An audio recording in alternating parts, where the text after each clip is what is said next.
Hi, today we're going to talk about bobbin tension, and it's really the most important thing you can learn how to do on your Handi Quilter long arm. So I have a bobbin that's already wound, and I have my bobbin case. And so what we are going to do is so when I hold my bobbin case like this, the thread should be coming off like a 9. I put it in. There's a little slit there. The thread goes through the slit and down here into this hole. And how we check tension is if we hold this thread up and we're pulling, you can see I'm pulling, and it's standing up on my hand. So that's really great tension. I'm going to mess it up so you can see what can go wrong. So we never touch this little screw, but we do touch this larger screw. So if I go lefty-loosey,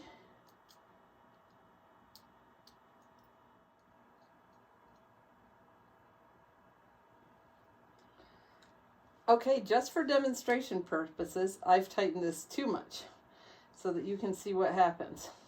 So now, if it's too tight, I can pick the bobbin case right up. So I can wiggle it and it will fall down, but that is still much too tight. All right, so we need to loosen it up just a little bit.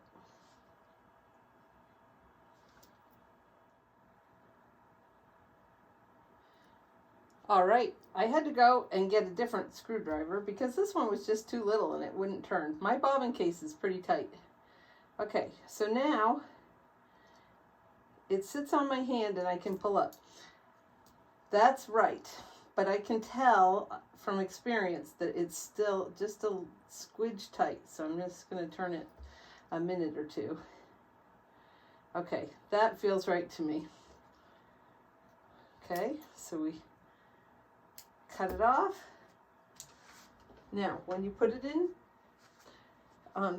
we do not hold this open, all right? But it's at about a 2 o'clock, maybe a 1:30 direction, that little.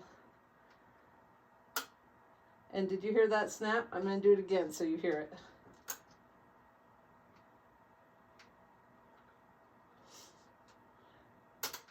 There's the snap. That snap's really important.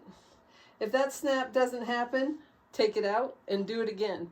I've knocked my timing off by not making sure that that actually snapped into place. All right, so now we're going to actually check our tension. Okay, I have 2 colors. I have purple in the bottom and kind of a teal in the top so that we can tell. I'm going to tack it down. Okay. I have my gears on right now.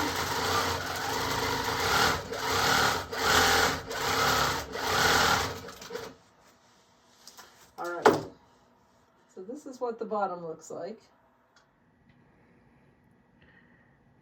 This is what the bottom looks like, and that is certainly not good tension. So we have to figure out what's going on. So usually when you have loops on the bottom, one of the things to think about is my thread correctly through the tension discs? So I'm going to check that. Let's get this back over here.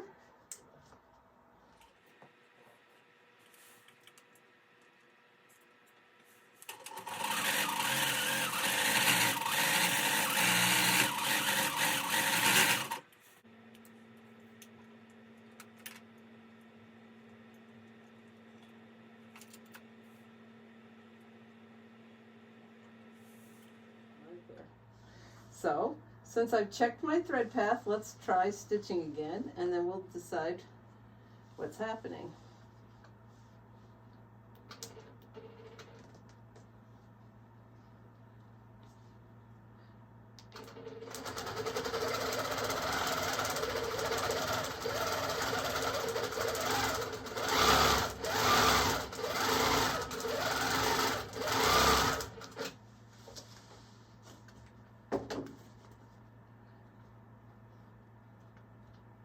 Okay, I still have a few loops.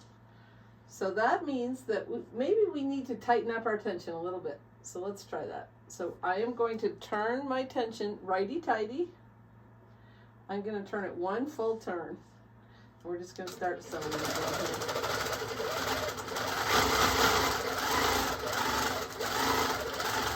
So it looks pretty good on top.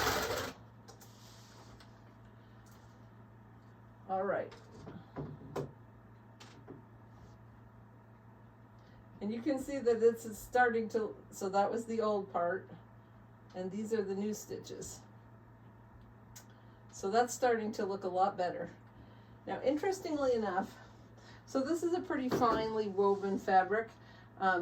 I think I may have an 18 needle in instead of a 16, and I think for this fabric a 16 would work better. I'm just going to tighten this one more half a turn. And let's see how this looks.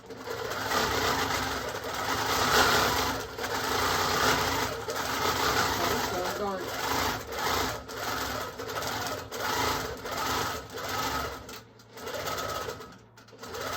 Sure I'm getting points.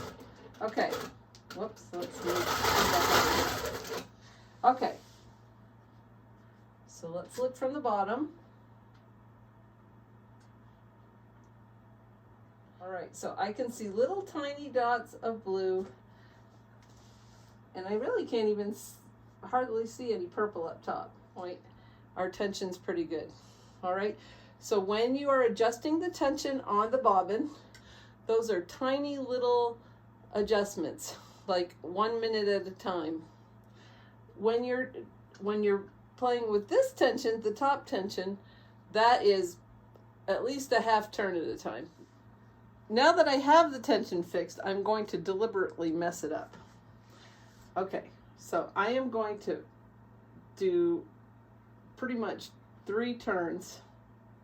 Let's see what happens.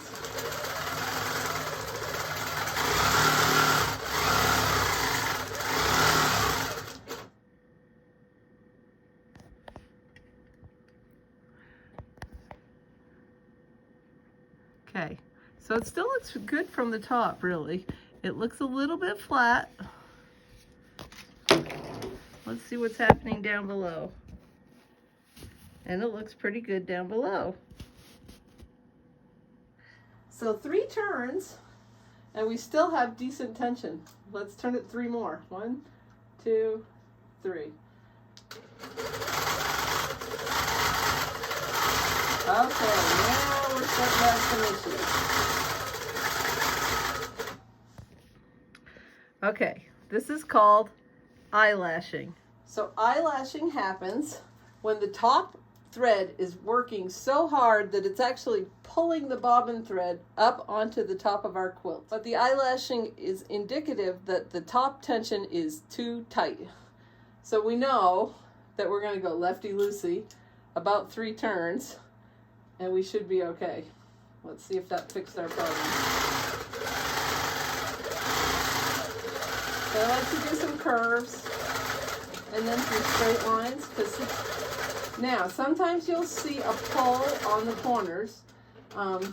It's nice that if you're in crews, you can get an extra point in those areas. Those are not necessarily eyelashing. It might just be that things are pulling up. So our eyelashing is gone now. We don't have any more eyelashing, and things look okay here, and they feel good on the bottom.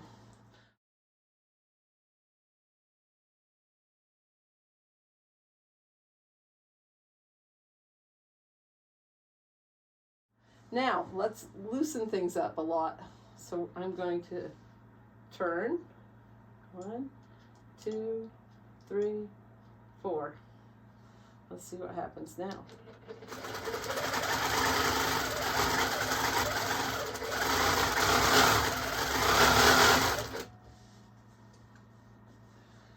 Let's do some more.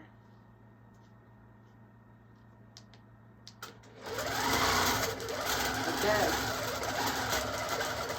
Can you hear things happening? Sounds bad. Okay, we're having thread breaks. Now you would maybe think that that's happening because it's too tight. I think most people think that it's a tightness problem, but it's not. So let's look underneath and see what's happening. Because I bet you, if you've long armed for any length of time, oh boy, what a mess. All right, When you have those kinds of loops on the bottom, it almost always means that the top tension is not tight enough. Okay, so that's, and you start seeing breaks even. All right, so we are going to change our tension back up.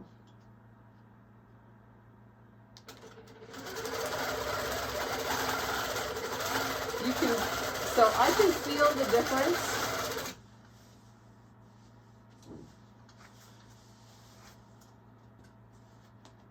So that was our bed. And now here's our new part, and it looks quite a bit better. All right. So what I'd like you to do is play with your tension a little bit. Now I'm going to give you some advice that you may not have heard before. And that is that I think that when you're a beginner, you should pick a thread. When I was a beginner, I picked Omni. Omni is it's a cotton wrapped poly center thread. It's very strong. It's got a little bit of grip in it because of the cotton. And I used Omni in the bobbin and on the top of the machine for probably the first 10 quilts that I did. And I got to know what it felt like. I knew what it would feel like to pull and what the tension should feel like.